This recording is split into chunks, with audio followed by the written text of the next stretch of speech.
ഏവർക്കും സുപരിചിതമായ ഒരു ചെടിയാണല്ലോ കൈത. ഈ ചെടി പൂക്കൈത എന്ന പേരിലും അറിയപ്പെടുന്നു. സാധാരണയായി ആറ്റിൻകരയിലും തോട്ടുവക്കത്തുമെല്ലാം കാണുന്ന കൈതച്ചെടി ജലാശയങ്ങൾക്കടുത്താണ് കൂടുതലായും വളരുന്നത്.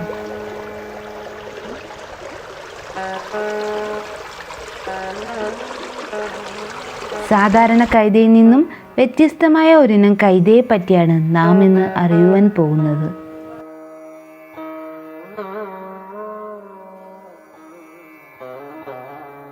ചേർത്തലയ്ക്കടുത്ത് സ്ഥിതി ചെയ്യുന്ന കണിച്ചുകുളങ്ങര ദേവീ ക്ഷേത്രത്തിൽ കാണപ്പെടുന്ന കൈതയുടെ ഇലയ്ക്ക് ഒരു പ്രത്യേകതയുണ്ട്.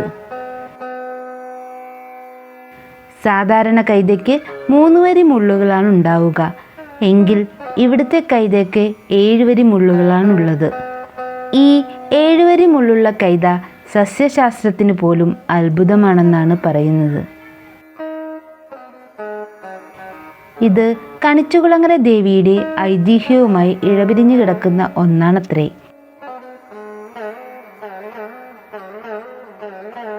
ക്ഷേത്രത്തിൻ്റെ തെക്കേ തെരുവിൻ്റെ കിഴക്കേ ഭാഗത്ത് സ്ഥിതി ചെയ്യുന്ന 7 വരി കൈത സങ്കേതം എന്ന സ്ഥലത്താണ് ഈ പ്രത്യേക ഇനം കൈത ഉള്ളത്.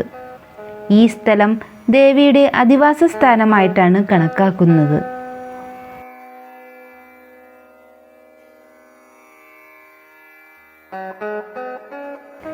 പണ്ടൊരിക്കൽ ഋതുമതിയായ ഒരു സ്ത്രീ തലപ്പായ നെയ്യുന്നതിനായി ഇവിടെ നിന്ന് കൈതോല മുറിക്കുവാനായി എത്തുകയും തൻ്റെ സങ്കേതം അശുദ്ധിയായതിനാൽ ദേവിയുടെ കോപത്തിന് വിധേയമാകുകയും ആ സ്ത്രീ ബോധരഹിതയായി വീഴുകയും ചെയ്തു.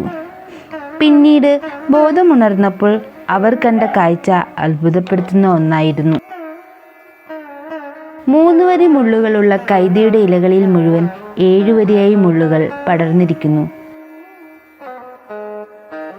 സാധാരണ തഴപ്പായ നെയ്യുന്നതിന് കൈതോലയിലെ 3 വരി മുള്ള് കളഞ്ഞിട്ടാണ് ഉപയോഗിക്കാറുള്ളത്. എന്നാൽ ഈ കൈതയുടെ ഇലകളിൽ നിറയെ മുള്ളായതിനാൽ പായ നെയ്യാൻ ഉപയോഗിക്കാൻ പറ്റാതെയായി.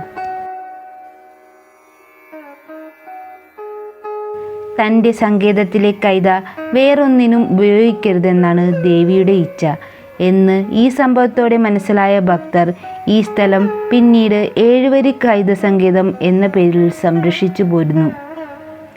ദേവിയെ തൊഴാൻ വരുന്ന ഭക്തർ ഇവിടെയും വന്ന് 7 വരി കൈതയും സന്ദർശിക്കുക പതിവാണ്.